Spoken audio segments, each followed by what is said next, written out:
ہر ایک عبادت نماز کی ہے۔ مسلمان اس رمضان المبارک کے مہینے کے اندر نماز کا اہتمام کرے، فرض نمازوں کو باقاعدگی سے پابندی کے ساتھ ادا کرے۔ رمضان المبارک کے اندر جب نمازوں کا اہتمام کرے گا، فرض نماز تو ہر حال کے اندر ہر وقت ادا کرنے ہیں، لیکن رمضان المبارک کے اندر پابندی کے ساتھ جماعت کے ساتھ مسلمان نماز کو ادا فرمائے، جماعت کے ساتھ مسلمان نماز ادا کرے۔ اس کے بعد نماز کے اندر نوافل بھی آتے ہیں، نماز کے اندر اشراق بھی ہیں، نوافل نمازوں میں اشراق بھی ہے، نوافل میں تہجد بھی ہے، نوافل میں اوابین بھی ہیں۔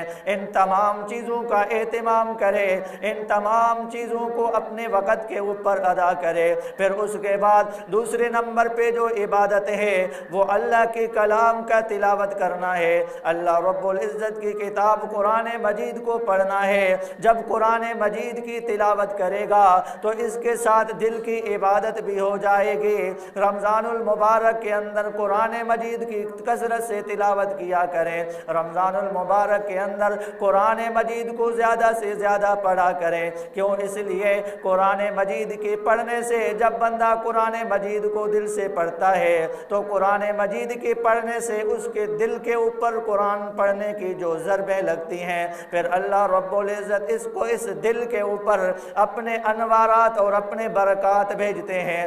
اللہ رب العزت اس دل کے اوپر اپنے نور کی شعاعیں ڈال دیتے ہیں، پھر اس مسلمان کا دل گناہوں سے دور ہو جاتا ہے، اس مسلمان کا دل نیکیوں کا عادی بن جاتا ہے، اس دل کے اندر پھر نیکی کرنے کا شوق پیدا ہو جاتا ہے۔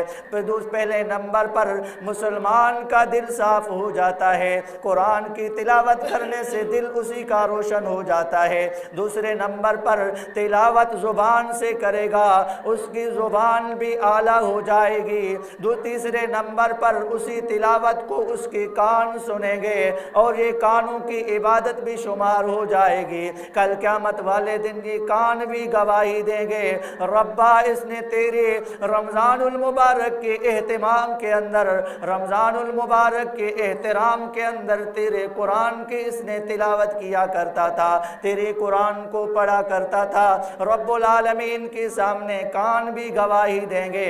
چوتھے نمبر پر آنکھوں کی بھی عبادت ہو جائے گی۔ کیوں؟ اس لیے کہ آنکھوں سے دیکھ کر قرآن پڑھا جائے گا، آنکھوں کو دیکھ کر قرآن کو پڑھے گا تو آنکھوں کی بھی عبادت کے اندر آنکھ کی بھی عبادت شمار ہوگی، اور یہ آنکھ بھی اللہ رب العزت کے سامنے گواہی دیں گے۔ یہ آنکھ بھی آ کے کہیں گے، ربا اس تیرے بندے نے رمضان المبارک کے اندر اس قرآن کو ان آنکھوں کے ساتھ دیکھ کر پڑھا تھا۔ میرے عزیز دوستو، جب مسلمان یہ دو کام رمضان کے اندر اہتمام کے ساتھ کرے گا، جب مسلمان یہ دو کام رمضان کے اندر بڑی تاکید کے ساتھ کرے گا، رب کعبہ کی قسم ہے کہ مسلمان کے اوپر اللہ رب العزت کی طرف سے رحمتیں برستی ہیں، اس مسلمان کے اوپر اللہ رب العالمین کی طرف سے رحمت بارش کی طرح برس رہی ہوتی ہے۔